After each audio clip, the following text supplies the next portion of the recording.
Welcome to Real Talk with LoukProp.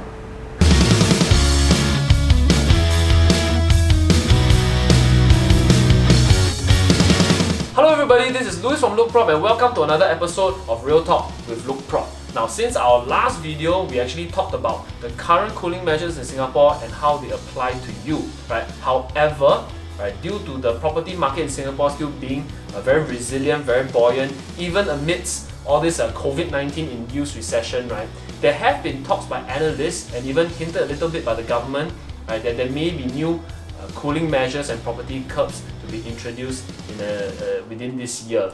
Now, before we talk about what kind of cooling measures may be put in place and how it may affect you, let us first talk about what prompted this speculation in the first place.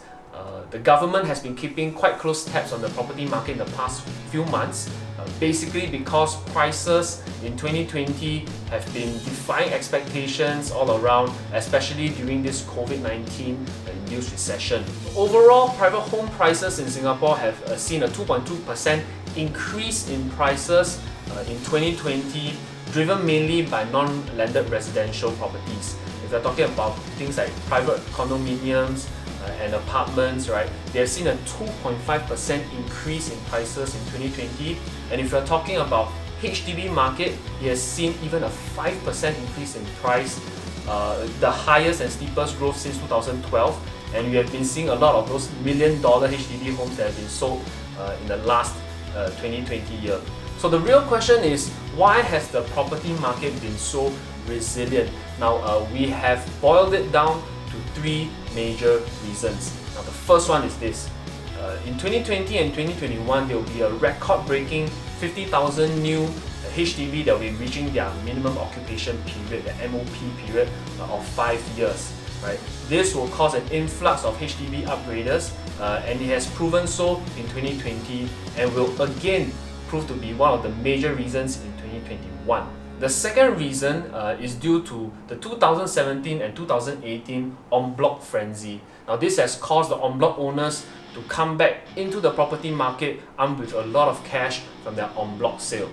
Now, the last reason we'll be talking about is interest rates for bank loans. Now, bank loan rates have been hovering around 1.1 to 1.3%. So as you can see, these low interest rates have been encouraging people to enter the market at this point in time. Okay, with this in mind, let's understand one thing first. Right? Cooling measures are not there to depress the market. Right? As our Deputy Prime Minister Dr. Heng has stated, cooling measures are there to prevent the property market from running ahead of underlying economic fundamentals. Basically, what it means is this: we don't want prices to go up too high, too fast. If not, there may be a destabilizing correction in the future. So in our opinion, we do expect prices to rise, especially since MTI has stated that the economic recovery for 2021 will be between 4 to 6%. However, it may be at a slower rate, especially since newer cooling measures might be introduced. So now let's take a look at what kind of property cooling measures may be introduced. The first one we'll be talking about is ABSD, which is the Additional Buyer's Stamp Duty. Now, at its core, ABSD is there to prevent foreigners or multiple property owners from speculatively investing in Singapore property. So what we feel is that government may increase ABSD, but since the most recent change was in 2018 when they just increased ABSD by 5% for second property onwards, this may not be their focus this time round. What's more likely going to occur is that the government may introduce cooling measures that will restrict the amount of loans buyers can get, right? Especially since the main aim is to prevent buyers from over-leveraging past their means. Now, in this way, we can do it in two different methods. Firstly, it is through LTV, which is the loan-to-value ratio. Now, in 2018, only recently, they have reduced it from 80% down to 75%. So what they could do now is to further reduce it down to 70 or even 65%. Now, reducing your LTV would mean that your cash and CPF upfront would have to be more, further restricting the buyer's budget. Now, for the second method is through a reduction in TDSR, which is your total debt servicing ratio. Now, current TDSR is at 60%, but what they may do is to reduce it down to 55 or even 50%. Now, having a lower percentage of your income that can go towards paying your installments will greatly reduce the maximum loan that you're able to take.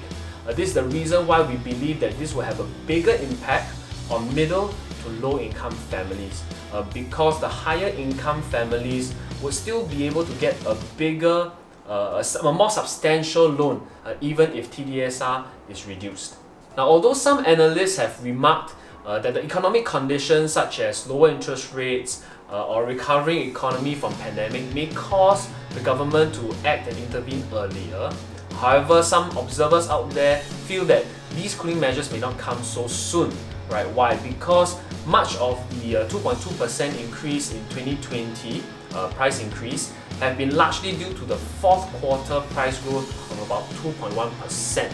Right? So it may be still too early to tell if we are on an unsustainable trajectory for price growth, especially since the last cooling measure that was introduced in 2018 was due to a 9.1% spike in prices in the preceding 12 months. So we are still quite some distance away from the 9.1% to 10%. So what do you guys think? When will these new cooling measures be introduced, or would there be even newer ones that we have never seen before? Now, comment down in the comment section below. Don't forget to like, share our video and subscribe to the channel. This is Louis from LoukProp signing off.